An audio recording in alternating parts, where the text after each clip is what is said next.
Welcome back to the Alcohol Tipping Point podcast. I'm your host, Debbie Mainsner, registered nurse, health coach, and sober badass. Sometimes I say alcohol-free badass, but today sober came out. I have on the show with me today Jim Dickey, and he is here to share a little bit about his story with addiction and then talk about smart recovery. So welcome, Jim. Thanks, Debbie. Thanks a lot for having me.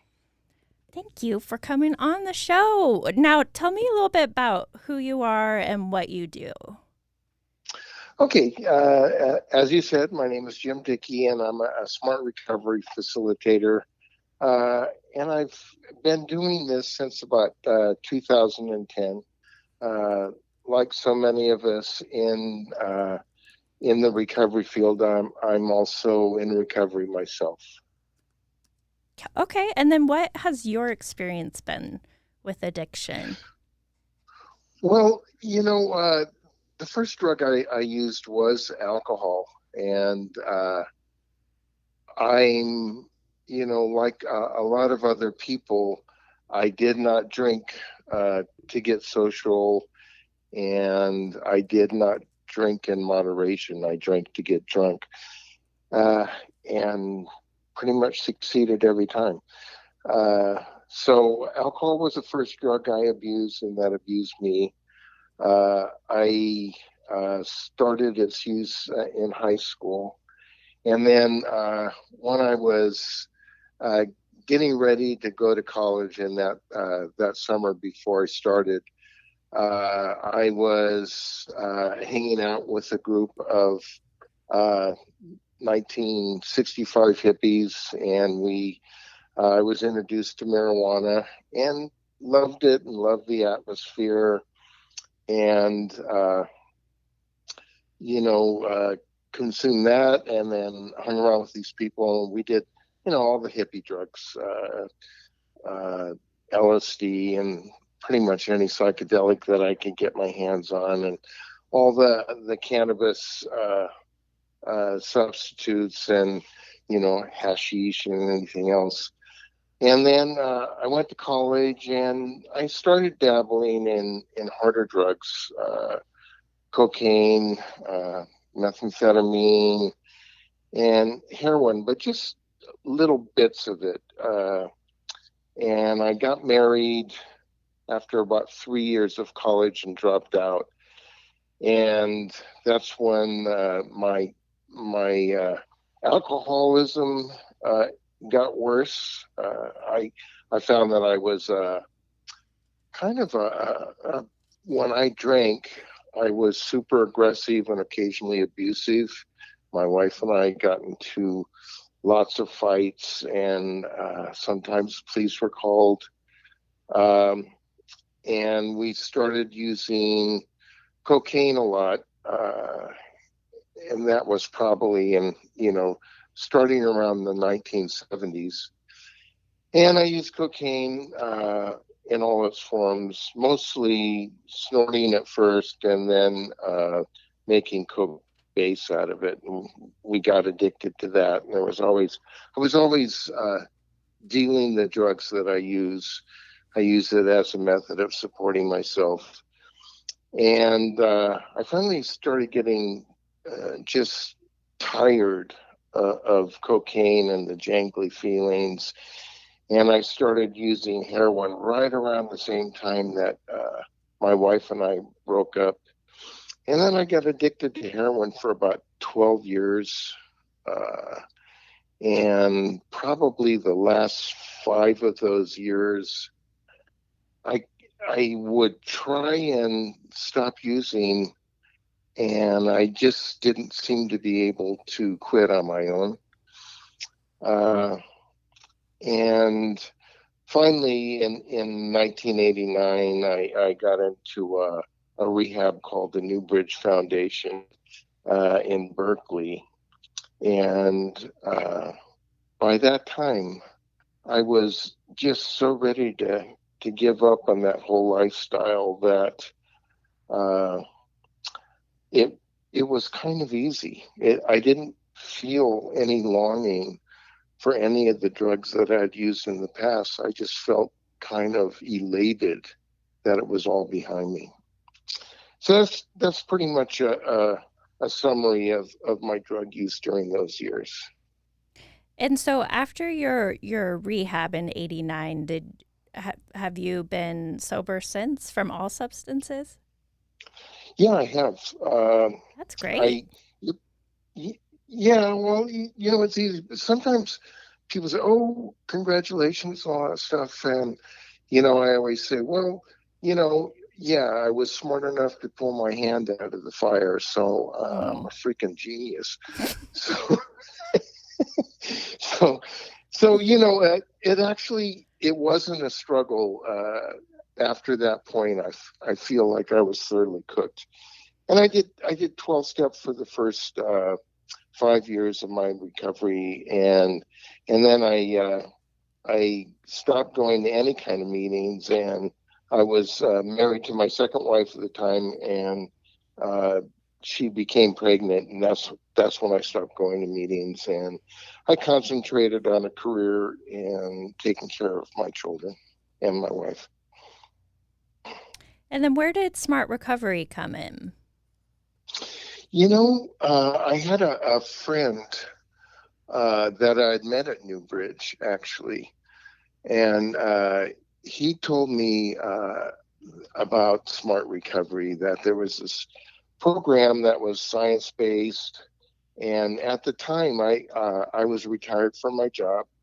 I retired when I was 60, and it sounded interesting, and I had plenty of time on my hand, and so I investigated it, and then I decided to go ahead and become a facilitator and start meetings, and that again, that started right around 2010 is when I had my first meeting. And for those that don't know, what is Smart Recovery? Well, Smart Recovery is one of several uh, peer support groups that have been formed to help people with addictions. Uh, the the the kind of characteristics of Smart Recovery is it's secular, it's science based. It was founded in 1994 by professionals in the mental health field, and and it's based loosely on cognitive behavioral therapy. And so it's kind of a tool-based program, and we use a lot of the same tools that they use in CBT. Uh, it's very non-authoritarian. It's it's open to change, so that if scientific understanding changes as far as our knowledge about addiction and how it works, then what we talk about in Smart Recovery changes, and so it grows along with scientific understanding. That's great. And so you said it's mainly like a peer support group for someone with any addiction. Yeah, you know, uh, the the addictive part of substance use or behavioral use or misuse uh, is the same with every addiction.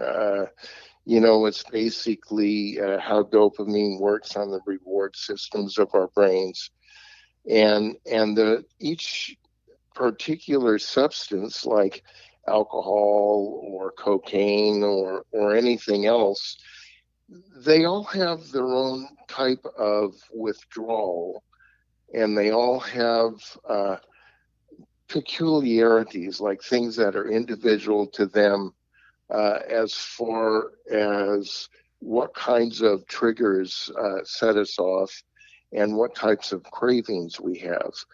But the actual addictive process, it's the same thing.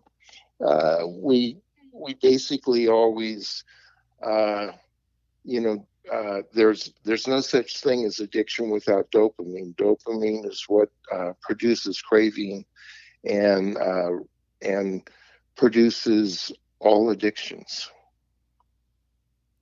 Yeah, had just recently been listening to some of the podcasts from the Dr. Lemke about dopamine, and her book is Dopamine Nation, but it was basically like we are a culture addicted to pleasure, and that can take any form, be it drugs, alcohol, gambling, sex, your phone, anything. We can become addicted to anything that's like artificially producing more and more dopamine. Yeah, that's a great book. I love that book. I haven't finished it yet, um, but I've also watched some of her podcasts. But I love the book. About 2/3 of the way through. And her book was, there's another book, Judith Grisel wrote a book called Never Enough. And she presented a lot of the same ideas about the opponent process theory, and how, when we first start engaging in addictive behavior, it feels good. It is pleasurable. A lot of times it is the answer to some of our unpleasant moods or painful moods, and unfortunately, every one of those addictive behaviors stops working because of how we respond to it. I'm sure that you've heard Anna Lemke talking about that a little bit, watching the podcasts. Yeah, listening to them definitely. So, smart recovery could be for anyone addicted to anything. Typically, the people you see would be alcohol or drug or otherwise related, would you say? It's about 70 or 80% alcohol. Mm-hmm. Uh, Alcohol, unfortunately, is the legal drug that's out there, and it's a major part of our culture. And there's big companies out there uh, pushing it with advertising and everything. So yeah, it's the most common drug. But yeah, I've had people with like porn addictions, people with hair pulling addictions, where they'll pull out little tufts of hair. Sometimes people will pull out hair and eat it. I've had several, like lots of gambling addictions. Um, the list goes on and on. I mean, anything pleasurable can eventually be turned into uh,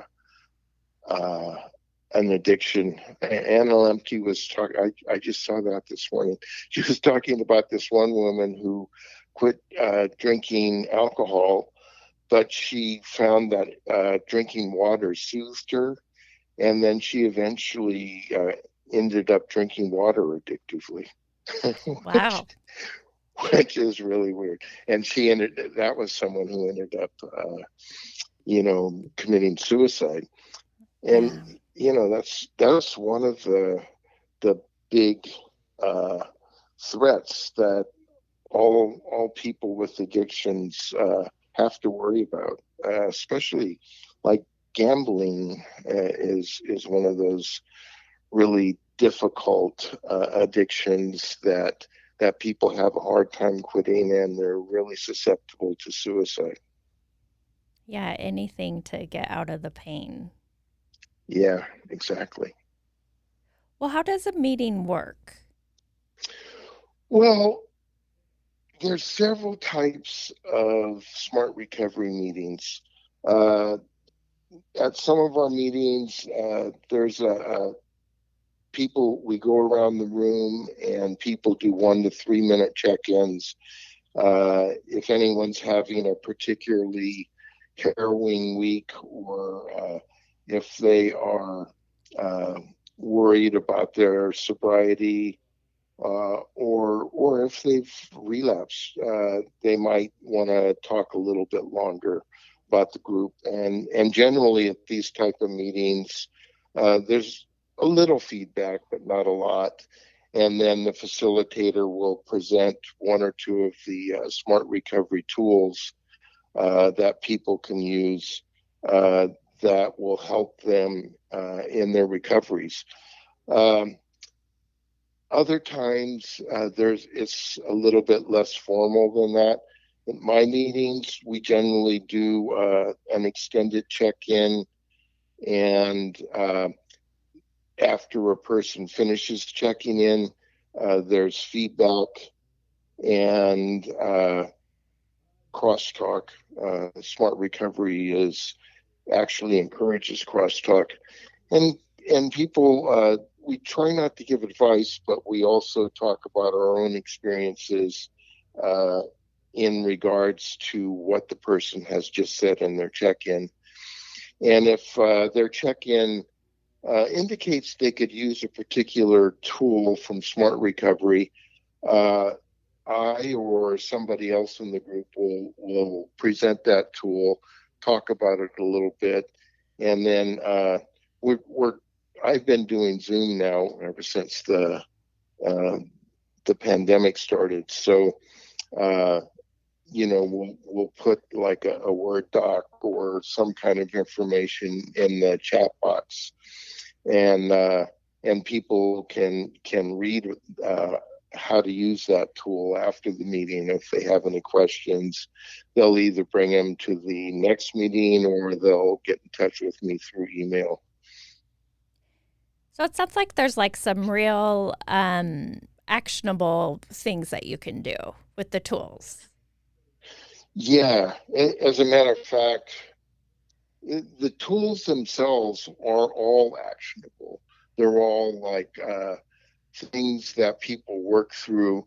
There's literature on the Smart Recovery site. Smartrecovery.org is the site, and they have a blog, and then they also have articles that people have written to help with certain areas of recovery and addiction. And then the tools are all just like action steps, maybe writing down, like one of the tools is called an HOV, and you write down things that you value in life. And we tell people, write down 20 things that you care about. And people will write things like family or friendship or education or making money. And we tell people, don't censor yourself, just whatever comes into your head, write it down. And then we tell them to pick the five most valuable or the five things that they value the most, and out of that list of 20. And then we ask them, well, how often do you actually do anything to honor that value? And one thing that we notice is people never say they value their addiction, even though they've been spending all their time, money, and energy involved with some kind of addictive behavior or substance. But it's never on that list. It's never really anything that we acknowledge that we care about. And so, if people write down, family, I care about family, we'll spend a little time. We'll say, well, do you do things to actually, make your family happy and to make your family healthy? And if they don't, then we say, well, that might be something you would think about, so that you're actually moving towards your goals and your values. So it's all the tools are like that. Cost benefit analysis. A lot of the tools are taken from cognitive behavioral therapy. What do you think are some of the more helpful ones, or the ones where people are like, whoa? My favorite it's the cost benefit analysis, and it's useful. First of all, let me describe what it's like, Yeah, and then we could even do it. Like if you would like to, yeah, let's do that. Okay. So That's pretend that I'm like a new person in your group. okay. Uh, so, do you have access to like a piece of paper and a pen or Yes. something like that there? Yes. Okay, And good. maybe Uh, our listeners could follow along too. yeah, it's really a useful tool to do. So, we're all going to be.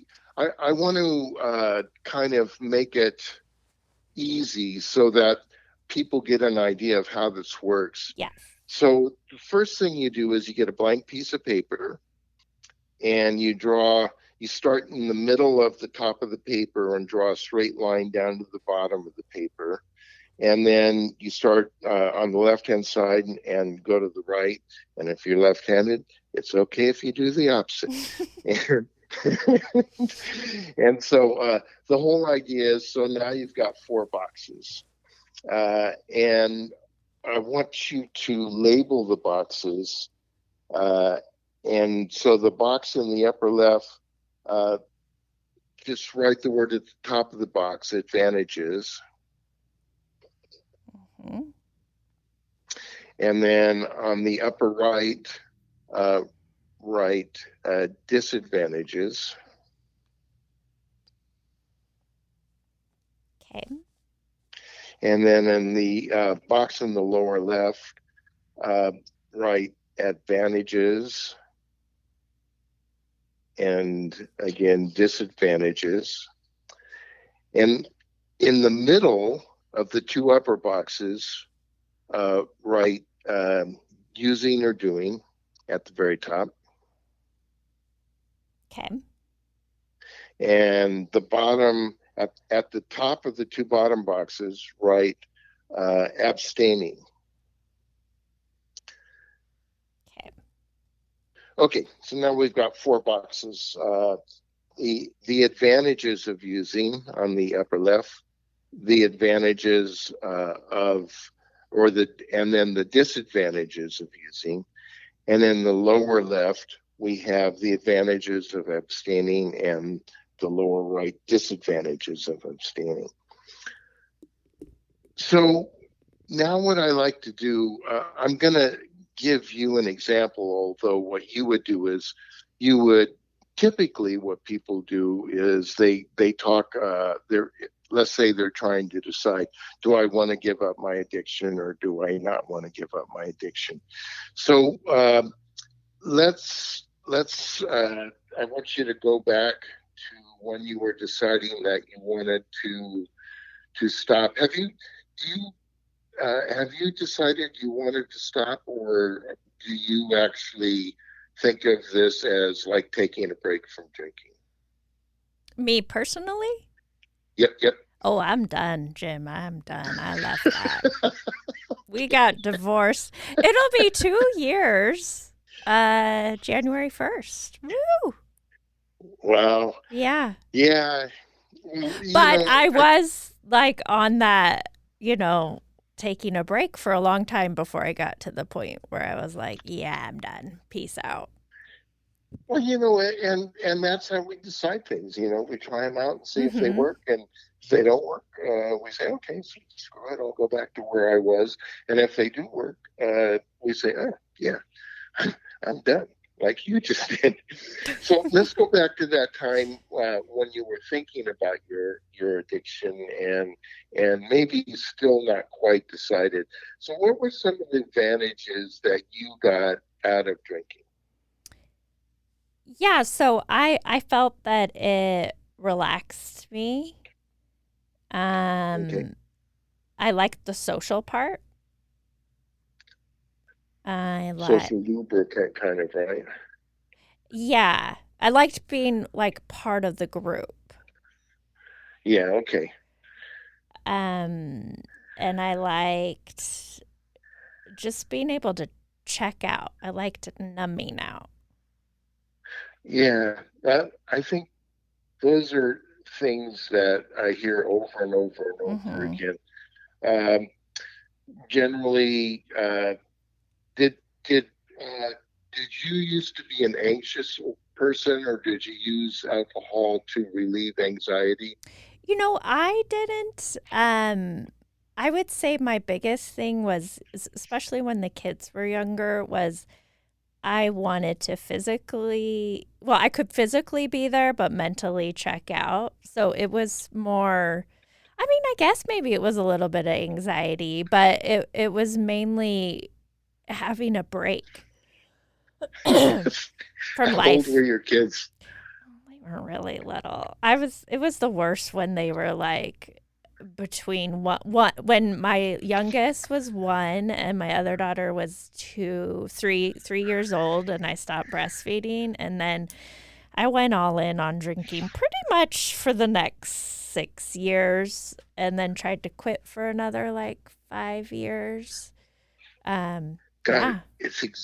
it's exhausting, isn't it? I raised my kids. They were the youngest was 6 months old, and the oldest was 2.5. Yeah. And holy crap, when I took those kids to the babysitter and dropped them off and went to work, I was like, oh, thank you, Jesus. I get to go to work now.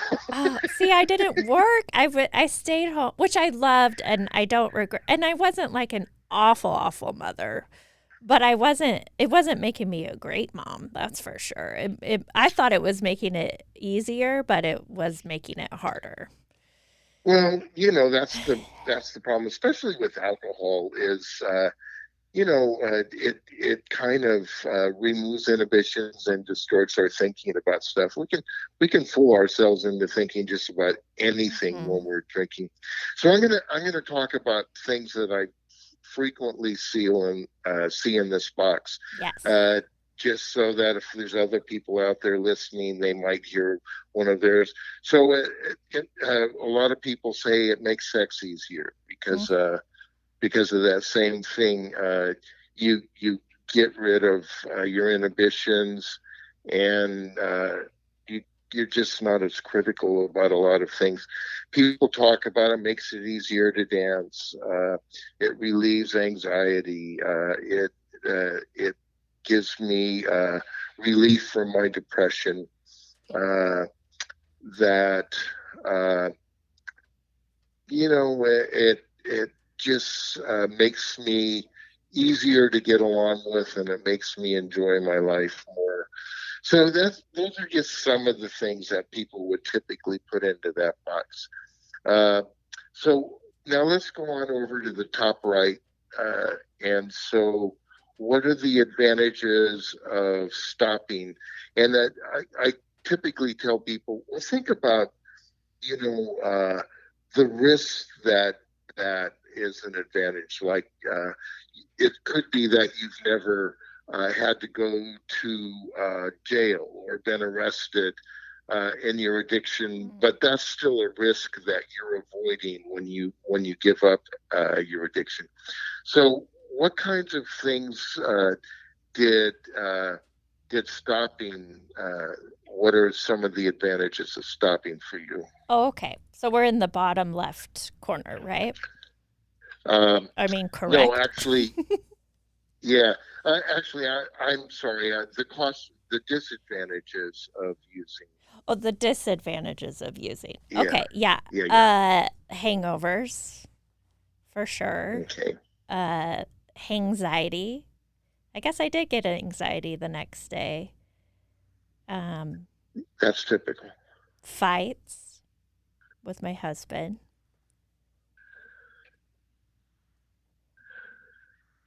Okay. Uh, any kind of risks that did you ever drive while you were Yeah, drinking? risk of DUI, that's for sure. Okay. Boy, they're so expensive these days. Oh my God. Ten, people get caught one time and it's like 10 grand out of their pocket. And it's not just that, but I'm sure you bump into people that have just had negative consequences of driving drunk accidents and hurting other people and hurting ourselves and everything. It's terrible. Um, so I'm going to put down legal problems. And for the fighting with your husband, I put down relationship problems because Mm-hmm. that covers a whole wide variety of things. Um, what else can you think of? Like weight gain, poor work performance, just not handling Health, the kids. What were you gonna yeah, say? health Money, problems. money. Yeah, yeah, yeah. So I'm writing these down as we go, just so I can. Uh, okay, that's enough. Well, that'll give us an idea. Okay, now, what are the advantages of abstaining? Better health, better relationships, better sleep, um, handling the kids more, just improving work performance, losing Uh, weight, and less stress, you, less anxiety. I, okay, less stress and anxiety. Um, yeah, you know, since this last, I've never, well, that's not true. I've had weight issues before, but boy, since COVID, holy cow. Uh, okay, so yeah, let's see. Economics improved. And a lot of times these are like it, the the disadvantages, uh, like we mentioned, job problems. Here, job problems clear up. Uh, so, okay, and then we're almost done. All you people out there and Debbie, do not give up hope. we're, we're almost finished with this exercise. Okay, what are the cross risks or disadvantages of abstaining? I'd say social, not having a losing like a stress relief, losing friends. Some of this I'm putting what I was thinking at that time, but I think a lot of it was not being part of the group, being different than God, I society. know. Isn't that hard? That's Mm-hmm. one of the main things people talk about. I mean, is oh my God, I don't know how to be social. I feel awkward at parties. It just gets, it's so strange. There's this pressure to do the particular drug of alcohol. Yeah, and when you go against the grain, like it's hard to be different. And we're It such a is. tribal society. Like we're just belong to these different tribes. Yeah, we want to be us, not them. Uh, I totally get that. Um, okay, so I mentioned that we're almost finished. Now what I want to do is we've written down several things in each box. Now I want to go back and look at the upper left box, the advantages of using or drinking, and I want to. We're going to write down either S for short-term effect or L for long-term effect. And by short-term effect, I mean a week or less, and long-term effect is it lasts more than a week. So now, if you go up, and one of the advantages of drinking, so how long are you relaxed when you're drinking? Oh, maybe the first hour or Say again? two. Definitely Yeah, short okay. term. Okay, Maybe short the term. first hour or two. Okay, and the same thing with social lubrication, right? It's just while you're feeling the effects of the alcohol. Yes, Okay, and the numbing is just while you're using the absolutely. vacation and Uh, so I had written down sex as one of the common things that people, so definitely less than a week, I think. Yes, It for was, sure. yeah. Okay, so now we're going to go over to the right-hand side on the upper right box and talk about the disadvantages of drinking and using. So, job problems generally, what would you say? Would they last longer than a week? Yeah, that would be long term. Okay, so we got an L. Hangover, short term. Anxiety, would you say short term? Well, it seemed ongoing, I guess, while I was Okay. drinking throughout the Okay, and years. then the relationship problems, I Would think be long. long term. Yeah, Uh, DUIs or legal problems uh, those would be go long on for term. a very long time. Yeah, Weight gain, probably more than a week, right? yeah, Health issues, definitely long term. okay, long term. And economic stuff. Okay, the advantages of abstaining, better house is a long term, uh, better sleep. I think that's ongoing. Yes. God, Would I you love say? Yeah, sleep. okay. So Yeah, much better. some people, yeah, I know, it's amazing. The typical thing when people are drinking is they need the alcohol to go to sleep. They go to sleep and they sleep for 3 or 4 hours, and then they get up and in order to get back to sleep, they drink some more. I see that all the time. Relationship issues long term. Very much better. Okay. And then I wrote down less. I think it was less anxiety. Uh, so Oh I yeah, don't know. I'm not anxious. Okay. And then better job and weight stuff. Both of those are long term. And then in the cost or the risk of abstaining, uh, some social disruption.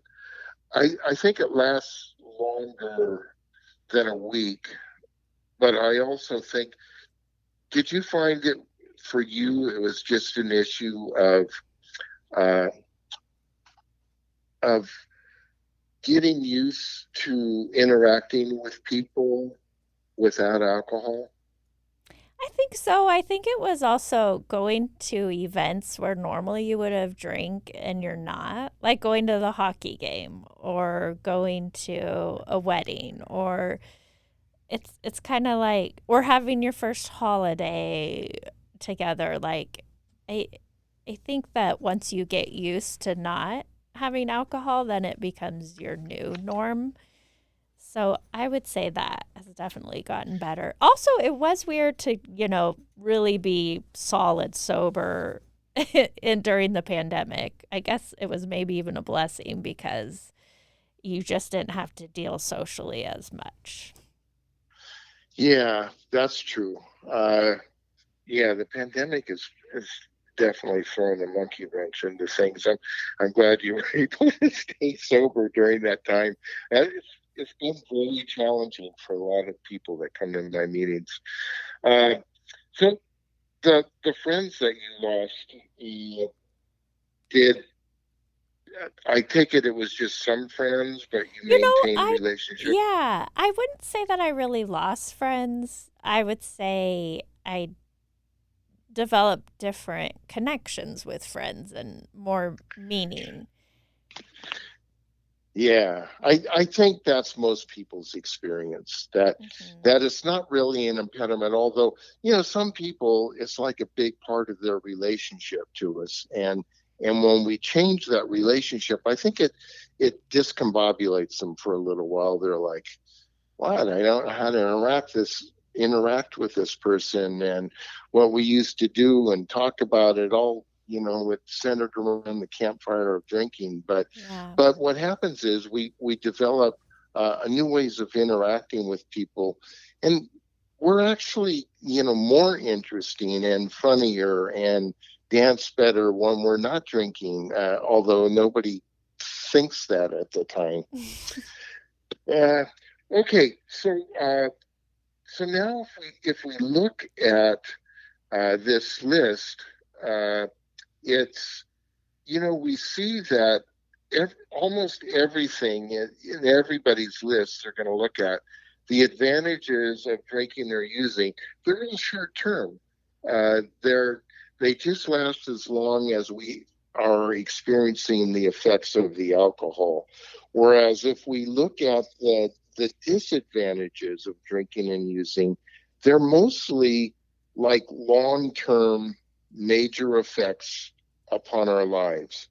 Uh, Legal problems are a big deal. I mean, people wind up going to prison getting their second or third DUI.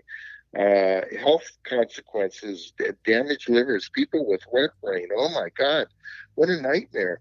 And so uh, it when we do this exercise, we can look at it and it's so much easier to make a decision and stick with it that you want to go ahead and move on from whatever your addiction is. For most of us, it is alcohol, and it's just it's unbelievable how much we give up for that 3 hours or 4 hours or 5 hours of drinking. Yeah, I mean, and it's just so helpful to like see it all on paper and reinforce that and just see the short term versus the long term.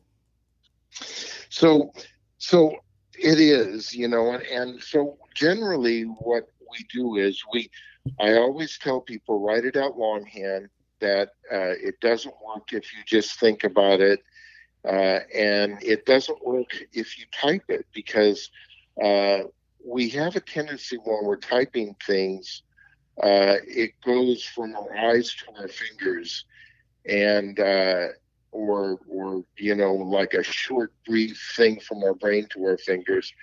And they found out that people that take notes in like university lectures, uh, if they type it, they don't remember what it is that they were thinking that they typed. Whereas people that do it longhand, what they're writing out, it sticks with them. It sticks in their brain.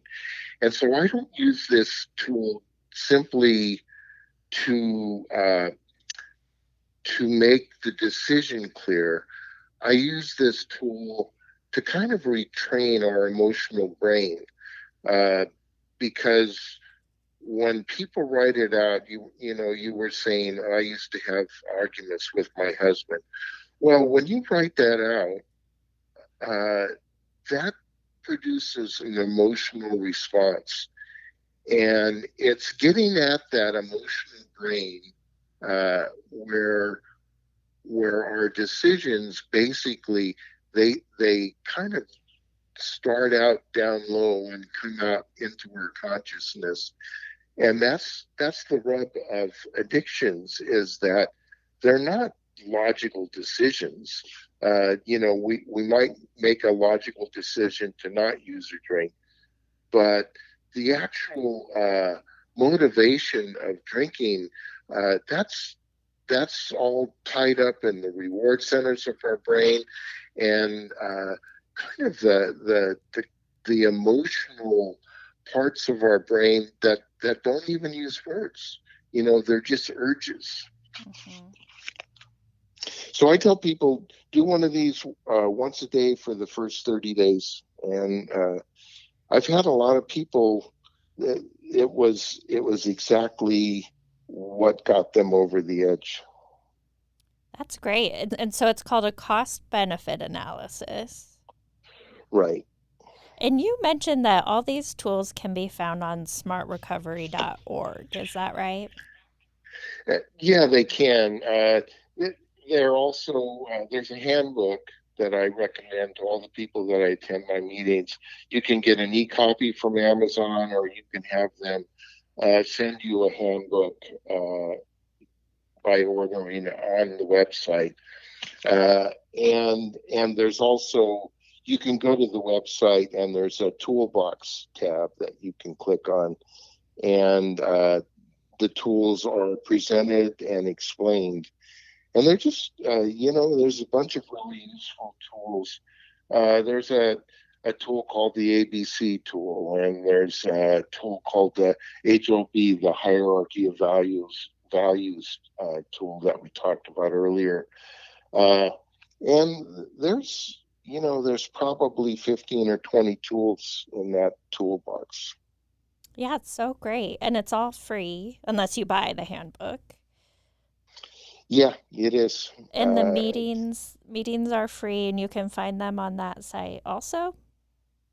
Yes, there's a meetings tab, and there's also one of the people involved, that went to meeting. They wrote a script in Python for Smart Recovery, and it's called smartfinder.pythonanywhere.com.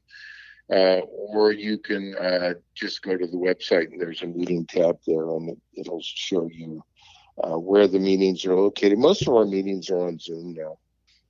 That's great. Well, I'll be sure I'll put that in the show notes, the link to Smart Recovery. And then how could people find you, Jim, if they want to connect with you? The easiest way is send me an email.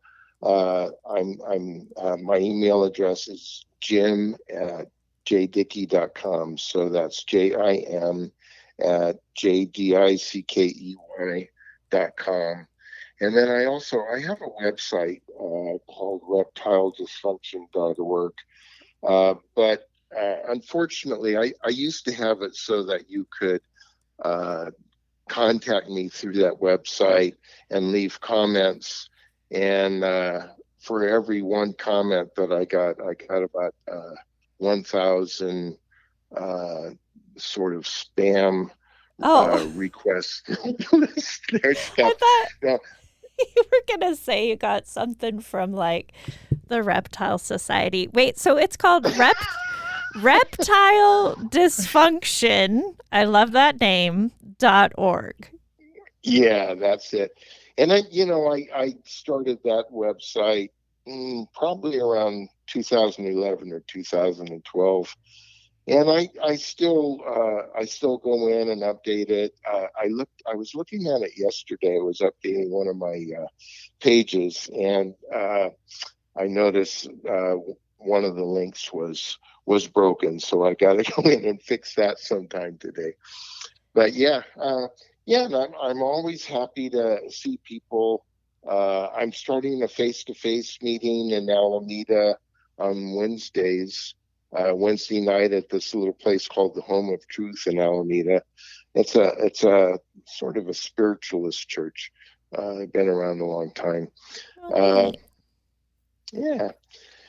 And I don't know. We're like a little community. You've got Alcohol Tipping Point, and I know Sina.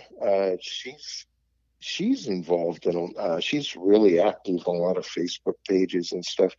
And a lot of us, it's like, I don't know how you feel, but in my meetings, I just feel like it's this really intimate, loving group of people that just will do anything to help one another. And I got to tell you, it's one of the best things I've ever been involved with in my life. And I would imagine you probably feel the same way. Yeah, I was thinking when you were talking about how powerful it is to write down your thoughts in meetings. Yeah, and for people, that's why I wanted to have you on too, Jim, is just so people know there's other options out there besides AA.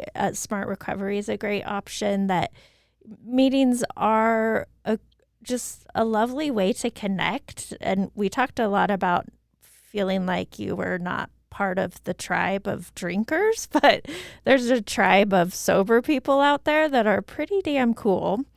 And yeah, there is something about getting a group of people together and just sharing their souls that helps us recover out loud. And it's so important. And just being able to tell your story out loud is so helpful, and it's so inspiring, and everyone is helping each other, like you said. So I would definitely recommend meetings of any kind. There's a lot out there, and this is just one option.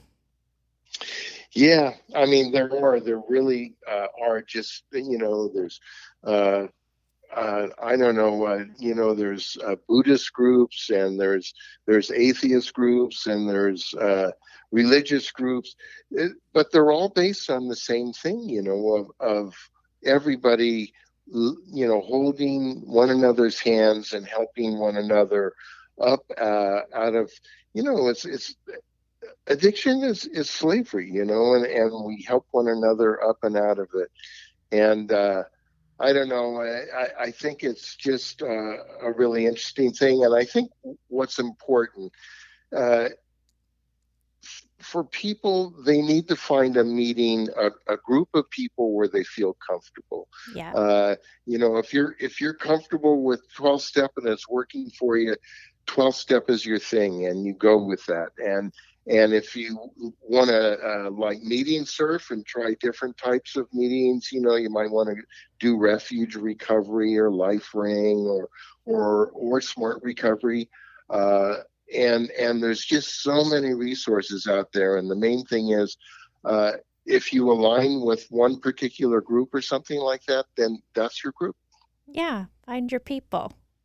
Well, Exactly. good. Well, I'm so grateful for you. Thank you for coming on the show and sharing all your smart stuff and tools. And I can't thank you enough. Thanks, Jim.